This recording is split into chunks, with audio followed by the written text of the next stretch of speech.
मैं हूं आपके साथ आस्था कौशिक। और लोकसभा चुनाव के नतीजे आएंगे। इन नतीजों से पहले दिल्ली में सियासी सरगर्मियां तेज हैं। भाजपा के आला नेताओं ने बैठक करके अब आगे की रणनीति पर विचार विमर्श किया है। इसी क्रम में जेपी नड्डा के आवास पर एक बैठक हुई है। इस बैठक में केंद्रीय गृह मंत्री अमित शाह भी शामिल हुए। इसके अलावा राजनाथ सिंह समेत वरिष्ठ नेता भी इस मीटिंग में शामिल हुए। तो चुनाव नतीजों से पहले बीजेपी का यह मंथन, जेपी नड्डा के आवास पर यह बैठक हुई है, जिसमें गृह मंत्री अमित शाह से लेकर रक्षा मंत्री राजनाथ सिंह मौजूद रहे। 4 जून यानी कल चुनाव के नतीजे आने हैं। इससे पहले यह बैठक हुई है। पवन गौड़ से इस पर अपडेट लेते हैं। जी पवन, अब क्या एजेंडा इस बैठक का? नतीजे से एक दिन पहले किस प्रकार का मंथन? तकरीबन 1.5 घंटे से लगातार बीजेपी के राष्ट्रीय अध्यक्ष जेपी नड्डा के आवास पर बैठक चल रही। तमाम जो बीजेपी के बड़े नेता हैं वो इस बैठक में शामिल हैं। गृह मंत्री अमित शाह, उनके साथ केंद्रीय मंत्री पीयूष गोयल, मनसुख मंडाविया, अश्विनी वैष्णव, पार्टी के राष्ट्रीय महामंत्री जो है तरुण चुग, विनोद तावड़े, तमाम जो नेता हैं इस बैठक के अंदर मौजूद है। रक्षा मंत्री राजनाथ सिंह भी मौजूद थे, लेकिन थोड़ी देर पहले वो बैठक से बाहर निकल गए हैं। उस बैठक का एजेंडा साफ है। जिस तरह से कल क्योंकि मतगणना होनी है, चुनाव परिणाम आने हैं, उसकी तैयारी पूरे देश भर में किस तरह से है, क्योंकि बीजेपी कोई भी कोताही मतगणना के दिन नहीं छोड़ना चाहती। जिस तरह से पूरा चुनाव बीजेपी कार्यकर्ताओं ने जमीन पर जाकर लड़ा है, ऐसे ही मतगणना के दिन भी सभी कार्यकर्ताओं को एक्टिव रहना होगा। लगातार बीजेपी लीडरशिप के द्वारा यह मैसेज पहुंचाया जा रहा है। इसके साथ साथ बीजेपी जैसे एग्जिट पोल्स के नतीजे आए, उसके बाद में अपनी जीत को लेकर आश्वस्त दिख रही है। तो चुनाव परिणाम के बाद में किस तरह से भव्य आयोजन होना है पूरे कार्यक्रम का, जैसे आपने देखा कि जब चुनाव परिणाम आते हैं उसके बाद में देर शाम प्रधानमंत्री नरेंद्र मोदी बीजेपी मुख्यालय पहुंचते हैं और एक भव्य जश्न किया जाता है बीजेपी मुख्यालय में। तो उसको लेकर किस तरह से तैयारी की जानी है, तो कई सारी खबरें ये भी है कि खुद प्रधानमंत्री नरेंद्र मोदी जो है वो एक भव्य रोड शो कर सकते हैं। 7 RCR से 7 LKM से लेकर जो प्रधानमंत्री का आधिकारिक आवास है वहां से लेकर बीजेपी मुख्यालय तक का, तो उसको लेकर तैयारी हो रही है। उसके बाद में पार्टी जब सरकार में बन जाएगी, जब मतगणना में बहुमत मिल जाएगा, तो उसके बाद में शपथ ग्रहण जैसे कई सारे और कार्यक्रम पूरे यहाँ आयोजन होने हैं। तो उसको लेकर किस तरह से तैयारी की जानी है, उन सब विषयों को लेकर आज की बैठक में गहन मंथन बीजेपी के तमाम जो बड़े नेता हैं वो कर रहे हैं। जी बिल्कुल, आप नजर बनाए रखें। जानकारी के लिए शुक्रिया पवन आपका। बीजेपी की ओर से चुनाव नतीजों के बाद की बड़ी तैयारी की जा रही है और सूत्रों के हवाले से खबर यह है कि कल नतीजों के बाद अगर बीजेपी की शानदार जीत हुई तो प्रधानमंत्री मोदी दिल्ली में भव्य रोड शो कर सकते हैं। प्रधानमंत्री आवास यानी 7 लोक कल्याण मार्ग से भाजपा मुख्यालय पर प्रधानमंत्री मोदी का रोड शो हो सकता है। लाखों लोग इस रोड शो में शामिल हो सकते हैं।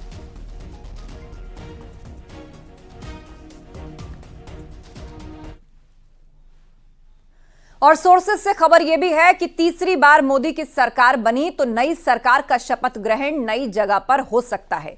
सूत्रों के मुताबिक शपथ ग्रहण के लिए दिल्ली के भारत मंडपम, यशोभूमि और कर्तव्य पथ जैसी जगहों को लेकर बीजेपी के नेता फीडबैक ले रहे हैं। मोदी सरकार के शपथ ग्रहण के बाद बड़े जश्न की तैयारी के लिए इन लोकेशंस को देखा गया है। हालांकि फाइनल लोकेशन पर अभी मुहर लगनी बाकी है, लेकिन किन लोकेशंस की चर्चा हो रही है वो हम आपको बता रहे हैं। भारत मंडपम, यशोभूमि और कर्तव्य पथ, ये 3 जगह का फीडबैक बीजेपी नेता ले रहे हैं। और शपथ ग्रहण समारोह नई सरकार का इस बार किसी अदर लोकेशन पे हो सकता है। वो लोकेशन भी जल्द ही फाइनल की जाएगी, लेकिन जिन पर चर्चा चल रही है, जिनको देखा जा रहा है, फीडबैक लिया जा रहा है, वो है भारत मंडपम, यशोभूमि और कर्तव्य पथ। मोदी सरकार के शपथ ग्रहण के बाद बड़े जश्न की भी तैयारी है और उसके लिए भी इन लोकेशंस को कंसीडर किया जा रहा है। हालांकि फाइनल लोकेशन अभी तय नहीं है, उस पर मुहर लगनी बाकी है।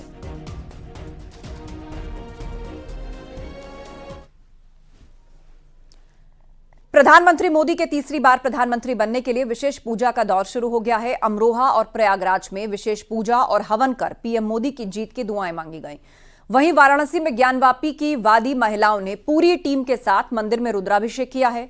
नरेंद्र मोदी के तीसरी बार पीएम बनने के लिए बरेली में विजय यज्ञ किया गया और इस यज्ञ में 11 पंडित शामिल हुए और 1.25 क्विंटल हवन सामग्री का यज्ञ में इस्तेमाल किया गया।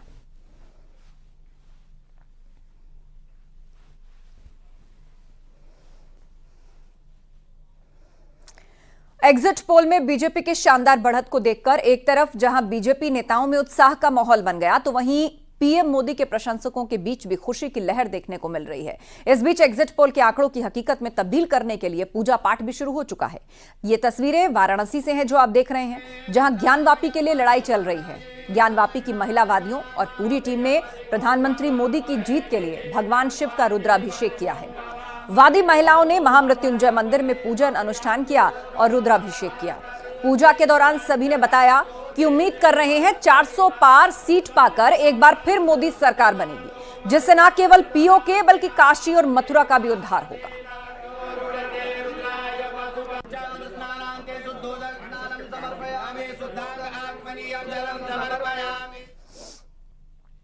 जाएं, इसके लिए हम लोग बाबा महादेव मृत्युंजय महादेव में रुद्राभिषेक कर रहे हैं, ताकि उनकी कृपा से 400 जाएं।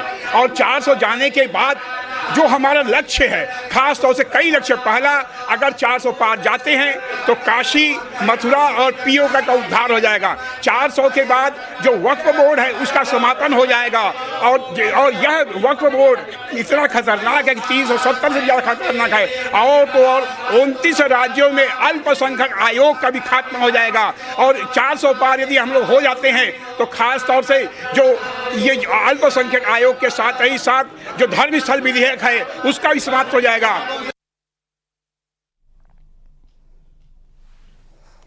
और नरेंद्र मोदी के तीसरी बार पीएम बनने के लिए बरेली में विजय यज्ञ किया गया है और इस यज्ञ में 11 पंडित शामिल हुए और 1.25 क्विंटल हवन सामग्री का यज्ञ में इस्तेमाल किया गया। श्यामगंज स्थित खाटू श्याम मंदिर में पंडित सुशील पाठक ने इस यज्ञ का आयोजन किया और पंडित ने यह भी बताया कि भारत को विश्व गुरु बनाने और भाजपा की तीसरी बार प्रचंड बहुमत की सरकार बने, इसीलिए यह यज्ञ किया गया है।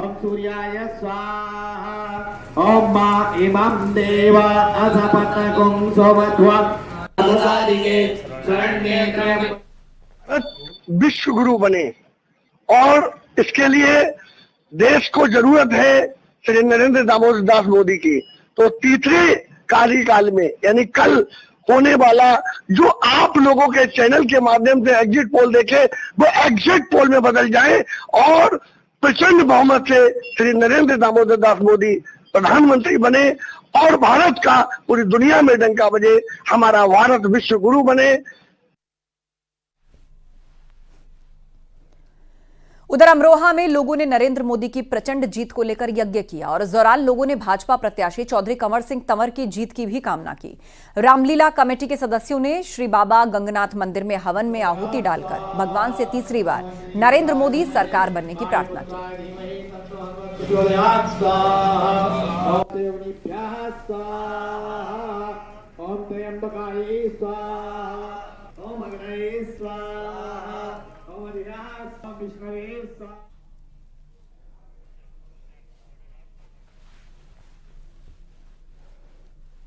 और एग्जिट पोल पर कांग्रेस की पूर्व अध्यक्ष सोनिया गांधी ने कहा कि चुनाव के अंतिम नतीजों का इंतजार करें।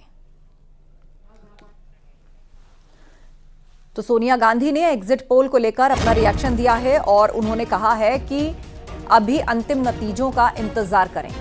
नतीजों का इंतजार करें, ये कहना है सोनिया गांधी का।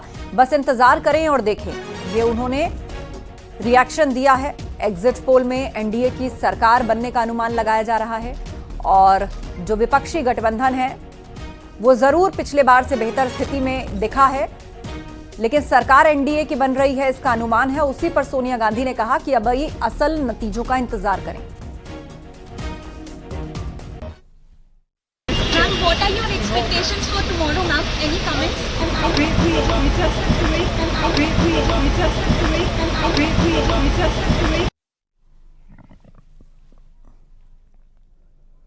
अखिलेश यादव ने एक बार फिर बीजेपी सरकार पर निशाना साधा। उन्होंने सरकार पर कई गंभीर आरोप लगाए। अखिलेश के मुताबिक बीजेपी ने किसानों की अनदेखी की, किसानों के लिए बीजेपी ने कुछ नहीं किया, महंगाई की तरफ सरकार का कोई ध्यान नहीं है। जाति के खिलाफ जाति, संप्रदाय के खिलाफ संप्रदाय लड़वाया, संविधान द्वारा दिए गए आरक्षण को साजिशन खत्म करने के लिए बेरोजगारों से छल किया, पेपर लीक कराए, देश के लिए आगे बढ़कर लड़ने वालों की बहन बेटियों के लिए जानबूझकर अपने मंत्रियों से अपशब्द कहलवाए, महिलाओं के प्रति अपराध बढ़ाए, मणिपुर हाथरस महिला पहलवान, पिछड़े दलित अल्पसंख्यक व आदिवासियों पर अत्याचार और सबसे खराब व्यवहार किए जाने के लिए रिकॉर्ड बना। आर्थिक रूप से इलेक्टोरल बॉन्ड का ऐतिहासिक भ्रष्टाचार किया, इलेक्टोरल बॉन्ड के माध्यम से पैसा कमाने के लिए मुनाफाखोरी को बढ़ावा दिया, जिसने महंगाई को बढ़ाया। अपने फायदे के लिए भाजपा ने जनता पर बेतहाशा महंगाई थोप दी। नोटबंदी से व्यापार कारोबार चौपट कर दिया। भ्रष्ट जीएसटी से छोटे दुकानदार तक को मंदी का शिकार बना दिया।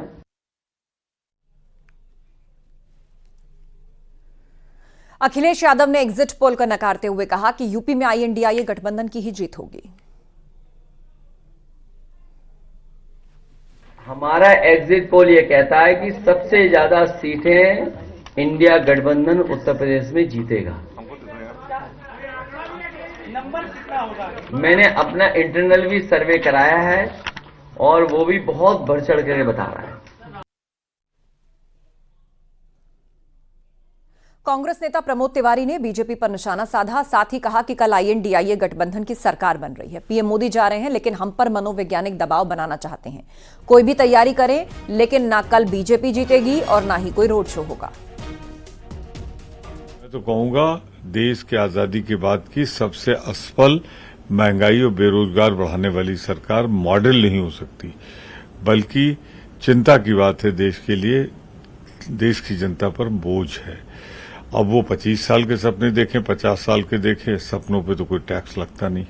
जो जमीनी हकीकत है, जो जनता का मूड है, वो तो साफ बता रहा है कि मोदी सरकार लौट के नहीं आएगी। 295 प्लस के साथ इंडिया गठबंधन की सरकार बननी जा रही है। परंतु एक साइकोलॉजिकल दबाव बनाना, साइकोलॉजिकल शो करना मोदी की अदा है और मोदी ऐसा करते हैं। मुझे पूरा भरोसा है कल इंडिया गठबंधन को बहुमत मिलेगा। जौनपुर के बीजेपी प्रत्याशी कृपा शंकर सिंह ने दावा किया कि नरेंद्र मोदी तीसरी बार देश के पीएम बनने जा रहे हैं। उन्होंने कहा कि मंगलवार के दिन बड़े बड़े फैसले होते हैं। इस बार भी देश में बहुत बड़ा फैसला होगा।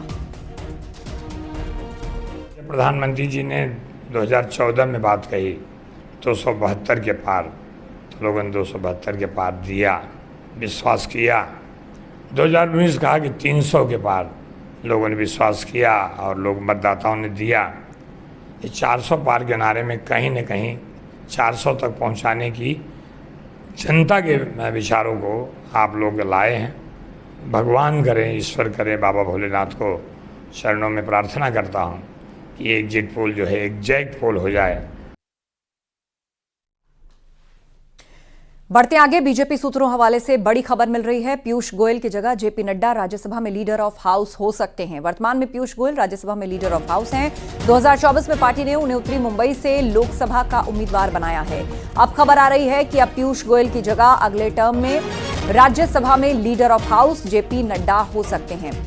बीजेपी के सूत्रों से ये बड़ी खबर हमें मिल रही है। पीयूष गोयल की जगह जेपी नड्डा राज्यसभा में लीडर ऑफ हाउस हो सकते हैं।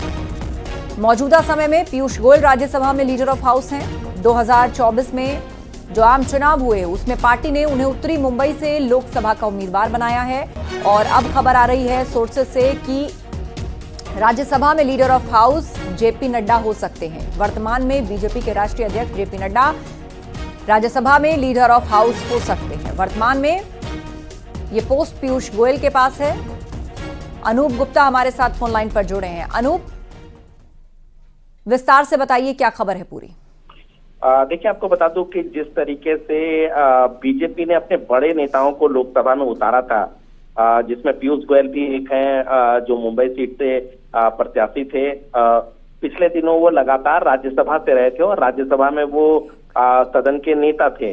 अब चूंकि वो लोकसभा से चुनाव लड़ रहे हैं, ऐसे में बीजेपी के सूत्र बता रहे हैं कि आने वाले दिनों में अगर सरकार बनती है और सदन में जो राज्यसभा में सदन के नेता, उसमें जेपी नड्डा सदन के नेता बनाए जा सकते हैं, क्योंकि सबसे वरिष्ठ नेता के तौर पर है। राज्यसभा से वो गुजरात से इस बार चुने गए हैं, ऐसी खबर है। हालांकि बीजेपी ने ये कहा है कि अभी इंतजार है, क्योंकि कल जो है वो चुनाव परिणाम सामने आ रहे हैं। हालांकि बीजेपी इसको लेकर आश्वस्त है, लेकिन ये सभी चीजें जो है वो कल के चुनाव परिणाम के बाद ही इस पर आधिकारिक रूप से इस पर मुहर लगाई जाएगी। जी, जानकारी के लिए बहुत शुक्रिया।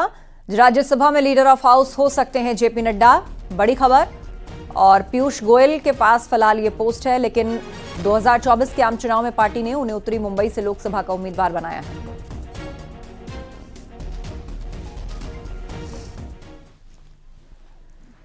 उधर वोटिंग को लेकर, उसकी मतगणना को लेकर प्रत्याशियों की धड़कनें बढ़ी हुई हैं। इलाहाबाद लोकसभा सीट से बीजेपी प्रत्याशी नीरज त्रिपाठी ने अपनी जीत का दावा किया है। उन्होंने कहा कि जिस तरह से यहां की जनता ने पीएम मोदी की नीतियों और विकास पर भरोसा जताया है, उससे उनकी जीत सुनिश्चित है। नीरज त्रिपाठी के मुताबिक जनता ने विपक्ष को पूरी तरह से नकार दिया है।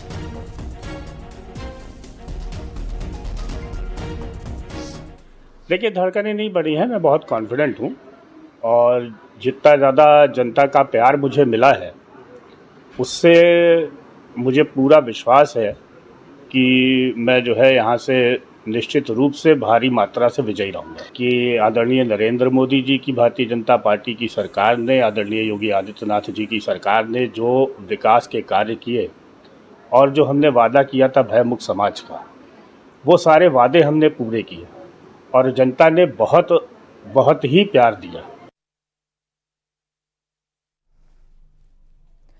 मंत्री स्वतंत्र देव सिंह ने एक बार फिर बीजेपी की जीत का दावा किया। इस मौके पर उन्होंने अखिलेश यादव पर भी तीखा प्रहार किया। कानून का राज है। सपा बसपा कांग्रेस के शासन में गुंडागर्दी होती है, भ्रष्टाचार होती है। तो आज राज्य के अंदर अपने को लोग महसूस नहीं करते थे, तो एक तरह का कानून का राज है। तो जिसके कारण जनता जनार्दन ने उसको स्वीकार किया कि आज मैं सुरक्षित महसूस करता हूं। दूसरा है कि 14 के पहले देश के अंदर बम फटते थे, असुरक्षित लोग महसूस करते थे। श्रीनगर चौक से लेकर संसद भवन, ताज होटल, संकट मोचन हनुमान मंदिर, काशी में, कोर्ट में, कचहरी, हर जगह बम फटते थे। आदरणीय मोदी जी के आने के बाद कोई बम नहीं फटता है। ठीक ढंग से जवाब दिया गया पाकिस्तान के आतंकवादियों।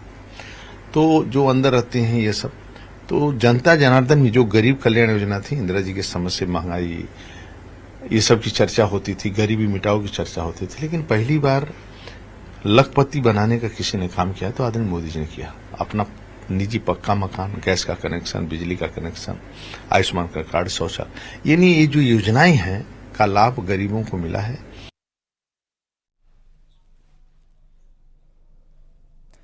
और एक अहम खबर, 6 मुख्यमंत्री के कार्यालयों से अधिकारियों को हटाया गया। सीईसी ने ये जानकारी दी है। नेताओं के रिश्तेदार अधिकारियों को भी हटा दिया गया है और कई होर्डिंग्स को भी रिमूव कराया गया है। इलेक्शन कमीशन ने अपनी तरफ से ये जानकारी दी है। चुनाव आयोग की तरफ से प्रेस कॉन्फ्रेंस करके बहुत सी जानकारियां साझा की गई, जिनमें महत्वपूर्ण 6 मुख्यमंत्रियों के कार्यालयों से अधिकारियों को हटाया गया है। नेताओं के रिश्तेदार अधिकारियों को भी हटाया गया है। इसके अलावा बहुत से होर्डिंग्स है जगह जगह पर, उनको भी उतरवाया गया है। केंद्रीय चुनाव आयोग ने ये जानकारी दी है।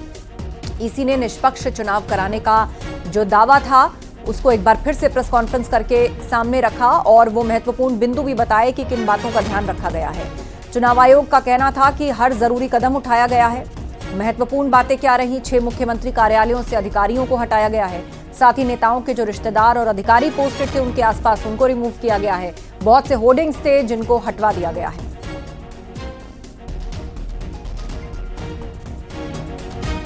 तो इसी का निष्पक्ष चुनाव कराने का यह दावा है।